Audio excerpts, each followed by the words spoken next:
Hi, this is 1010 the Navigator, and this is part 2 of chapter 1. I ran out of space. So, this is the Battle of the Anunnaki Pleiadian Gods by Andrew Sinclair. And again, this is chapter 1. I'm just finishing it up. We'll start on page 25 and it goes to page 27. The Great Flood. The DNA creation was successful, but the new beings were hybrids and therefore sterile and unable to reproduce. After several failures, they were eventually successful, and their new breed was called the Adamu, the first humans. Their numbers multiplied rapidly, and this is what the original Bible says. That's just a tiny part of their creation story. It was carved into stone nearly 5,000 years ago. How can all of these words possibly be explained? It's impossible to deny the existence of these writings. They do exist, and they are authentic. They've been translated by numerous scholars, a task which has taken 3 decades, and this is what they clearly state. But it's certainly not what religious and governments necessarily want to hear. The Sumerian Bible even reveals the cause of the Great Flood. They explained that approximately 12,000 years ago, when their planet passed through our solar system, there was a huge gravitational force exerted on Earth that it caused the ice shelf of Antarctica to collapse and slide into the ocean. How could they have even known there was an ice cap on Antarctica? They still thought the Earth was flat, or so we were taught. It was stated that the aliens' gods, the Anunnaki, did not cause this climate event, but they could have prevented it.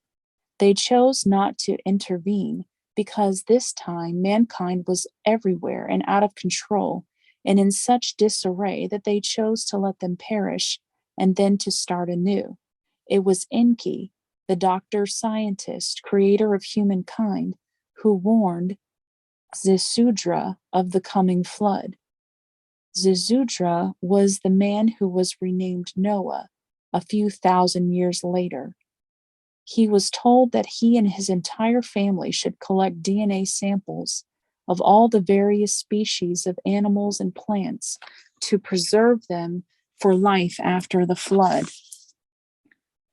A 6,000-year-old Sumerian seal accurately depicts all the planets in our solar system.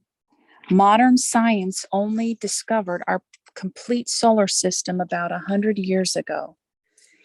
People may have found religious doctrine to be immensely insufficient, lacking in credibility. They were interesting, but nearly impossible to believe. Once you slowly begin to digest and understand this new alien point of view, the Bible actually comes alive. This new knowledge explained so many things in the Bible, from Adam and Eve to Moses and the burning bush on the mountain to the birth of Jesus, or the birth of Christ, which explains the heavenly origin of Jesus. When angels were presented as actual flesh and blood beings, the watchers and gods who were the Anunnaki rulers, the Nephilim were defined by their technology and not their magic. An entirely new picture emerges. It's one of wonderment, hope, and inspiration. More disproof discovered. Archaeologists have now discovered the ruins of Göbekli Tepe in southeastern Turkey. They are estimated to be the size of a modern city and will take another 30 years to fully excavate. Its age has been significantly proven to be between 11,000 and 12,000 years old. The oldest human society ever discovered on Earth, another 6,000 years older than the Sumerian Bible. It was built before the Great Flood and was meticulously buried in sand to be saved from the Great Flood by those who knew such an event was coming. And even though this society has no written language, they did have images carved in stone, and they had statues and symbols. These statues included carvings of what seemed to be of the double helix, a representation of the DNA molecule. They also include statues of heads which have huge eyes and are somewhat triangular shaped. They eerily resemble the heads of the creatures we have come to know as the Greys.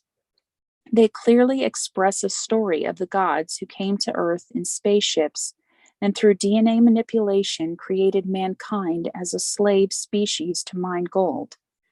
It describes their planet and these gods, that they were clearly shown to be Anunnaki, and it is now believed that Göbekli Tepe was the Eden where they engineered the first humans, the Adamu. There is coming a time when the information that is taught in our schools will conform and no longer contradict the body of proof thus far discovered by our scientific community. A new wave of spirituality will be awakened in mankind.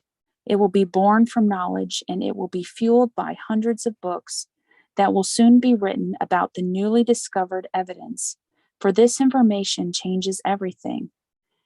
It's already out there. It's been published. It has already begun to spread. This time, truth will be profitable, and science, not religion, will be the teacher. And this concludes chapter 1, pages 25 through 27.